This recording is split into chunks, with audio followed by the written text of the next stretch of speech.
Good. Well, welcome everyone. So I wanted to start off, Sean, with a gift to you, because apparently you haven't read our book, Towards Prosperity. Don, it is not hard to know what you think when you post it on social media every day. Anyway, I think that a lot of the answers are in this book for you, so maybe you can let me know after you finish reading it.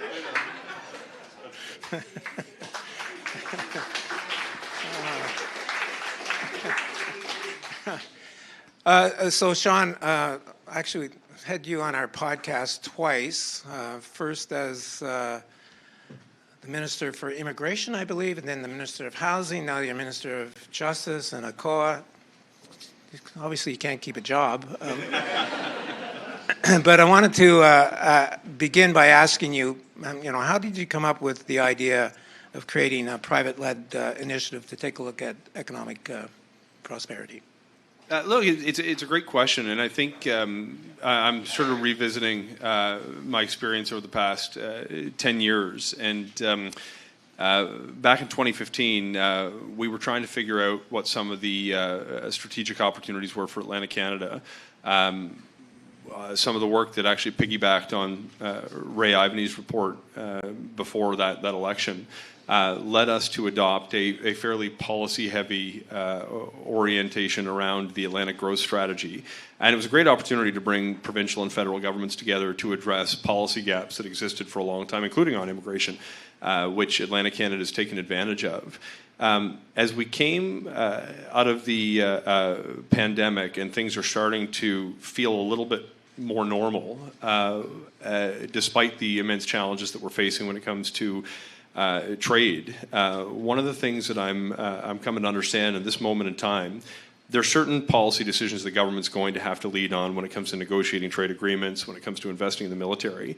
But it's pretty clear to me that the extent to which we capitalize on those opportunities is not going to be driven by conversations that happen behind closed doors on Parliament Hill. It's going to be taken by people who are actually running businesses in their own communities, who are willing to risk their own money at a chance for the chance of having economic success and creating opportunity for others. The difference maker for Atlantic Canada is going to be led not by members of parliament or ministers. It's going to be led by business leaders. So we made the decision to say, let's find people that we trust who've experienced success, who know the ecosystems in the respective Atlantic provinces, and then to the extent that we can, go hands off unless we're asked to help. And we are pretty clearly, as a federal government, moving in a direction that's focused on economic growth and the empowerment of the private sector. And I just see this extraordinary opportunity to pivot the Atlantic region away from a history of reliance on government to be a contributor to our communities and to the Federation. So really, it's just been an evolution of the policy track over a number of years, and this unique moment in time that I think positions the private sector better than government to lead when it comes to economic growth. You've actually described Atlantic Canada as being at a defining moment. What makes this moment so critical to the region's economic future? Look, there's not one thing, but there's a confluence of factors that are going on, and they're all going on right now. I look at some of the major trends that the global economy and the national economy is going to have to deal with. And I see, for example, a transition to a clean economy at a time where we have real interest from developers in new industries around offshore wind, around tidal. At the same time, for example, when the United States is having a retreat from that space and people are looking for regions to invest their capital, I look at the pivot towards increased investments in defense and security to make good on our NATO commitments in a region, as I mentioned in my remarks, that has a fifth of the employment when it comes to that sector. This is money that is going to go somewhere by default, given our overrepresentation of the sector. We should do fairly well, but whether we're actually ready to soak up that investment in a way that creates economic growth rather than having a bag of money dropped in our community is really what we're trying to focus on. When I look at the disruptions to global trade, again driven primarily by the United States rupture that they've caused through the global economy. And I see Canada positioned as the only G7 economy that has a trade deal with every other G7 economy. And I see Atlantic Canada geographically positioned with new direct flights to European markets, with growing relationships in Mexico and South America, with increasingly the world's manufacturing base moving from China to South Asia and Southeast Asia, which opens up new transportation opportunities. It just strikes me there's no one thing, but across every sector, there is a rapid pace of change that I don't think we've ever seen in my lifetime. And where there's change, there's opportunity, and we just have to be ready for it. So from my perspective, this is a unique moment in time in a multitude of different ways. And as long as we have the ambition and willingness to plan, there's no reason it can't be us. So you've said that the panel should rethink how things are done in Atlantic Canada. What mind shifts do you believe are most needed, and can maybe you share an example of where this kind of shift has paid off? Yeah, look, this is a tough thing to say to the people who are gathered here today. But we're not exactly known over the course of our region's history for being as ambitious as other parts of the world or other parts of the country. And culturally, look, if you're living the experience of a small town, successful entrepreneur in Atlantic Canada, you're living a very comfortable life. If you can afford to run a business, put a couple of people to work, sponsor a local baseball team, we're grateful for your contribution.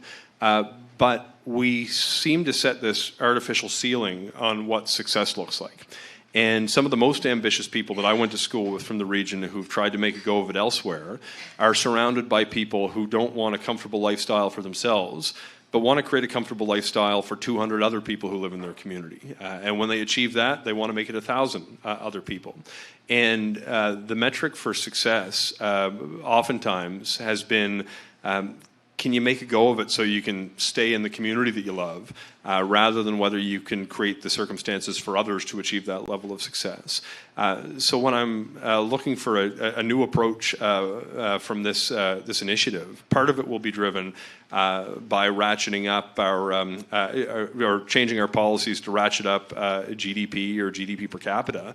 But I think to the extent that we can actually influence a culture change to realize that when we have the resources, when we have the trading relationships, when we have the skilled workforce, our ceiling is much higher than I think we've ever given ourselves credit for. So to the extent that we can actually address the ambition deficit that I've seen sometimes, I think we would do incredible things for the region. Okay, so now I'm going to go off script. One of the problems that I've noted in the past is the composition of the labor force in our region. We have the highest percentage of public sector employment and the lowest percentage of private sector employment. And our productivity, of course, is among the lowest in the country. Part of it is driven by that composition imbalance that we have here relative to other parts of Canada. Are you ready for us to make some recommendations on that issue? So look, there's two aspects to the question. One, and maybe thematically, I'm ready for whatever recommendations you come up with. I think the whole point of putting this in your hands and the hands of the panel, led by people who've had success and have a firm understanding of what the business community needs to foster a culture of growth, it's really important to me that this doesn't become a political exercise where someone in my shoes or an elected official's shoes is trying to say something that will sound right to the audience in front of them, but in fact that the recommendations or the goals that you set are the right ones for the right reasons, not because of the person you're talking to, but because of the outcome it's going to generate. So on this issue or others, I've committed to you, I'll commit in front of everyone else. This gets to be the panel show, and I think that's structurally important.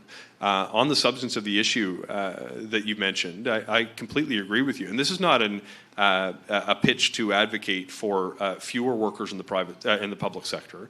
We obviously want more doctors. We want more of those jobs in the Canadian Armed Forces to continue to have a presence here. But when you actually realize that you can significantly expand the private sector's footprint, you have more resources to deliver through the public sector, the services that people want that will improve their quality of life, whether that's in our systems of government, whether it's on programs that deliver affordable housing, whatever it may be. But I really want to break this notion that we can only succeed by virtue of government programs that deliver benefits to community, but instead can allow more people at a household, at a community, and a regional level to actually stand on our own feet and support ourselves and help our neighbors. So ready for this recommendation and others that you may come up with. One of the things you've asked us to do is to take an Atlantic Canada perspective in our recommendations. And I just want to probe a little bit on that. What would that mean to you? I mean, you know, it's hard to get the 4 provinces to cooperate, but what would it look like for you? Look, I just, for whatever reason, when you asked the question, I started thinking of the sign when I come home from New Brunswick that says, like, no bees to cross this border. And we are nationally struggling with this issue right now. And the Prime Minister's been very clear that he wants to build a single Canadian economy out of 13 distinct regions that have a disparate range of interests. But we would be kidding ourselves if we think that every investor in the world knows where Pictou County is, or even knows where Nova Scotia is, or even knows that Atlantic Canada is a distinct region within Canada. My experience, particularly when I was dealing with, in the immigration portfolio with people who were seeking to come and do business here, is they heard of Canada, they heard of Toronto, they heard of the Rocky Mountains. And if we continue to promote parochial interests that are designed to speak to a narrow set of people based on the precise community in which they live, we're limiting our opportunity to actually do business in the global marketplace. And if we start to understand that with the resources that we have and the skilled workforce that we have, we can't just sell to ourselves if we're going to do well in the long term. You realize that you actually need to establish a brand that is bigger than any one community, bigger than any one province. So to the extent that we can actually identify opportunities that are regionally important, that would be amazing. And we need to get over the idea that, geez, I saw a meme the other day about us being 59th out of 60 in Nova Scotia when it comes to productivity, but it concluded by saying, well, at least we're better than New Brunswick. And there's, though it's made in jest, there is a sense that we compare ourselves only to our neighbor instead of to our own potential. And if we started measuring ourselves against where we want to be rather than our neighbor next to us, we would be able to significantly improve the outcomes for people across the entirety of the region, in my view. So when you asked me to take on this role, one of the questions that I asked, I said, I think I said something like, well, you know, we're not going to make this everybody has to have a say in what we're looking at. It's not meant to be a general public consultation process. It's not like the Ivany Commission process. Can you tell sort of everybody what the difference is between what the Commission under Ivany was doing and what the panel that you've established will be doing? Yeah, so look, let me first say, just because I don't want to be confused as having anything except laudatory comments for the work that Ray did now more than a decade ago when he produced the Ivany report. And one of the strengths that they had is they were engaging, sometimes multiple times in small communities, in the church basements. Anybody who wanted to have an input got to have an input. And it laid out a set of goals that were important for Nova Scotia, for governments, for the private sector, for communities, that was well informed with those experiences and was meant to set a track to solve a range of different issues, not just economic in nature, but a range of different issues at the same time. That was a very helpful process. One of the things that it one of the luxuries that they may have enjoyed is they weren't necessarily concerned with opportunities that were going to present themselves in a short period of time, but long-standing structural challenges with the policies we needed to wrestle with in Nova Scotia. And he was sounding the alarm bells for things that had been decades in the making. What I'm interested in right now is taking advantage of unique opportunities, and I think we've got a window of several months to position ourselves, and over the course of the next year, if we miss the boat on establishing the supply chain opportunities for a defense procurement, for example, once that award is made for in-service support for submarines, for example, that decision is made for a long period of time. When we miss out on the opportunity for the supply of clean energy to European markets because they found another supplier globally, once they've established a reliable source of what they need, they're not going to continue to come knocking on our door.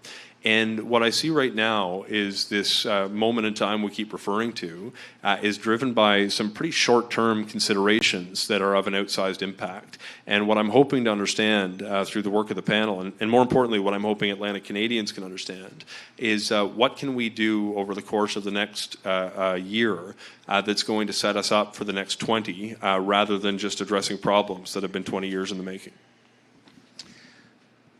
So one of the things that David Campbell and I focused a lot on the book was the problems with regulatory and interprovincial trade barriers. We actually called for the elimination of them before we ever thought they were going to be eliminated.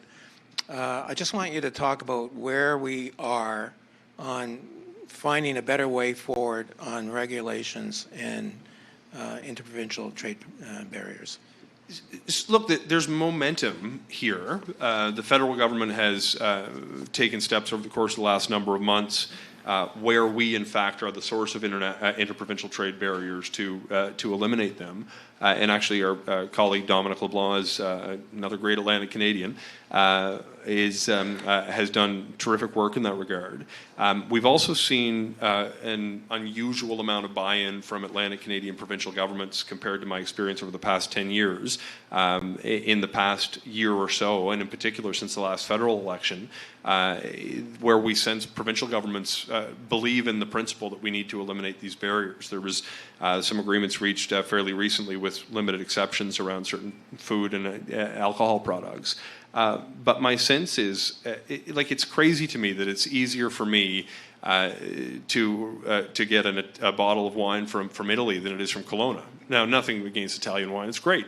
But when you realize that the barriers that we put in place, we treat it like a zero-sum game, sector by sector, rather than realizing that it's actually okay if Nova Scotia may disproportionately benefit when it comes to the wine sector in Atlantic Canada, if we see that agricultural products and PEI may get a leg up, and you realize if you go across the economy, the totality, if you try to measure the well-being of the economy, is undoubtedly better when you knock these barriers down. We pursue free trade aggressively with every other country in the world, and we've never demanded it of ourselves. We have a sizable economy in Canada. We are one of the largest economies in the world, and we shouldn't ignore the domestic marketplace if we want local businesses to flourish, particularly small businesses who are first getting off the ground and looking to extend their market beyond the reach of their own community. So that everybody knows, our panel's been at work now for about 6 weeks. We've been working on a work plan of how we're going to tackle the assignment. You basically indicated that you would like us to take a look at transformational opportunities. And maybe you could describe what a transformational opportunity is. Yeah, well, that's a tough question to answer in a short period of time. There are certain obvious ones that are staring us in the face. There are new industries ready to take off. Well, quite literally, we launched a rocket like last week in the space economy here, which has the potential to become a multi-billion-dollar sector in Nova Scotia alone over the next number of decades. we have an opportunity to, if you ask, frankly, people in Atlantic Canada what the economy looks like, they're going to give you a very accurate answer of what the economy looked like 40 years ago. We are so much more. And look, the traditional industries which have powered our economies and rural economies remain extremely important, and we need to focus on growing the value-add sectors within fishery, within agriculture, within forestry, certainly. But when you have an opportunity to sit around the table with a dozen investors in offshore wind who are looking to deploy billions of dollars, you have to be there with your hand up to say, we're not afraid to talk about billion-dollar investment opportunities. When you're looking at the investments in defense and security, we've always relied upon investments from the Department of National Defense to hire people to work in the military, and it's only been recently we've woken up to the idea that we can actually create an innovation economy that will inspire NATO to set up a headquarters in Halifax to not just allow us to test out new technologies for the Canadian Armed Forces, but to develop tools that we can get in the hands of our allies globally. When you start thinking about the extraordinary opportunities that we have based on nascent industries that are growing now or strategic advantages that we have naturally, you come to understand this is not about just allowing somebody to take over their parents' business, which is an issue we should be dealing with in Atlantic Canada, by the way. But we have an opportunity to attract billions of dollars of private sector capital to create new opportunities that no one could have imagined would take place in Atlantic Canada 10 years ago. So we shouldn't be afraid to shoot for the very highest level of economic outcomes. And it can be a scary thing because we come from a province and in a region where we've become accustomed to people promising 4,000, 5,000 job employers that never manifest. But having had the opportunity to sit down at the table with people who are seriously considering hundreds of millions or billions of dollars in individual projects, you very quickly realize that this is not a fake thing, but we have to make it easy for companies to say yes when it comes to pulling the trigger on investments. Okay, so I want to ask you, why do you think I accepted your invitation? I think there's a lot of things that you and I are aligned on, and I know that you've committed a large portion of your life to solving some of the policy challenges that will actually foster a culture of economic growth. The first time that we met was in one of my first Atlantic Caucus meetings as a newly elected member of Parliament, and you essentially showed up and said, if we do these things the same way we always have, we should expect to experience the same outcomes that we already have. We can't be catering to every little ask that comes in for every nuanced perceived need of every community, but we need to take a step back and realize what it's going to take to actually build a sustainable economy that allows us to ensure public spending is serving people and promoting growth rather than serving political interests of governments to get reelected. So from my sense, you actually care about the work and think you can have an impact, and that's why I asked you to do it, and I think that's why I think you said yes. Certainly that's part of it, but I just wanted to say that I spent really a good part of my working career trying to figure out why Atlantic Canada underperformed the national economy. And, I did a ton of research on the attitudes and opinions and habits of Atlantic Canadians, trying to get behind it. I looked at the demographics, I looked at everything I could, and it took me a long time to figure out that one of the biggest problems that we had is we didn't urbanize. We didn't urbanize as quickly as the rest of the country. And the reason we didn't urbanize is that we had weak economy, generally speaking. We had an aging population that made it very, very tough to see where the workforce was going to come from. And there didn't seem to be, the other thing that I found, by the way, that I want this room to understand is that we have attitudinal barriers in this region that are not insignificant. We're really quick to say no to the development of our resources.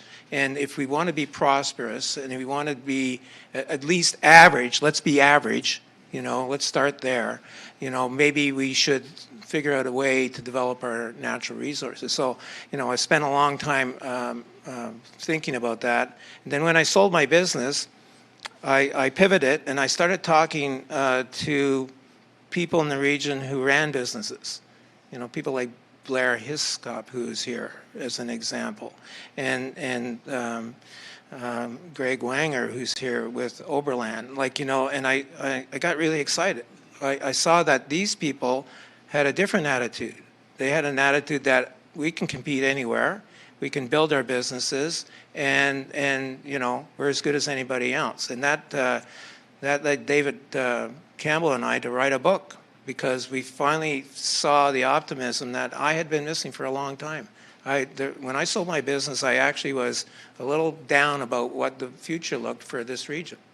And but by doing the podcast, I really came away optimistic that there were so many good things going on that nobody knew about, that we had every reason to be confident in this region. And of course, the book talks about not just the history, where we are today. We are at a moment, there is a momentum going on in this region, but I just want to say this to everybody. If we don't take advantage of this moment, we may never get another one as good as it is right now. And that's one of the reasons I decided to take on this role. I like that you answered your own question more articulately than I could have possibly hoped to.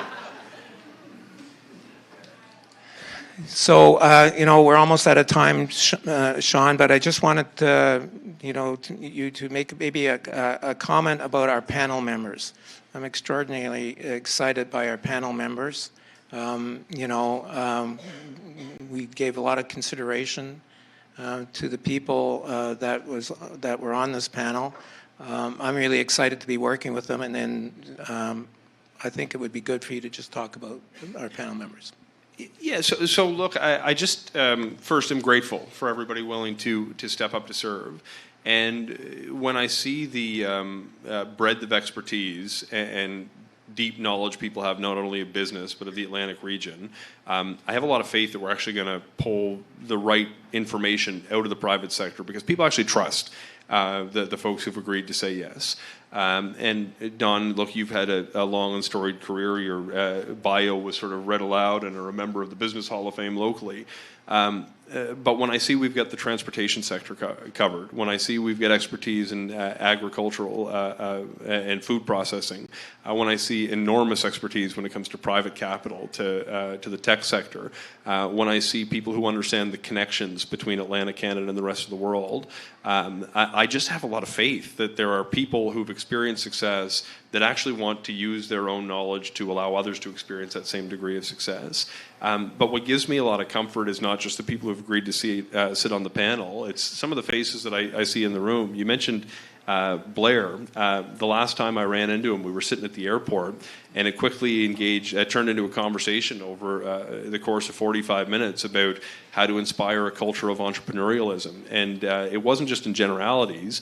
He was talking to me about what it was like to be a young entrepreneur going through the Wallace McCain Institute and having people poke him to make that next investment, to expand the factory. And then what really resonated with me is he told me that he was chatting with the people who run the PEI hand pie company, who were thinking about expansion but were intimidated by the scale of the investment that it would take, and was willing to hold them by the hand, walk them through his experience, show them what it's like to make these investments and that you actually can do it. I see JP over here. Last time we were together at Frank's event in Fox Harbor, talking to me about what it was like to actually get on an airplane and go to a foreign market in Japan for the first time, worried about the cost of purchasing a business class ticket, and coming home with a generation's worth of market access. There's people here who have been poked along the way to actually scale up their own ambition.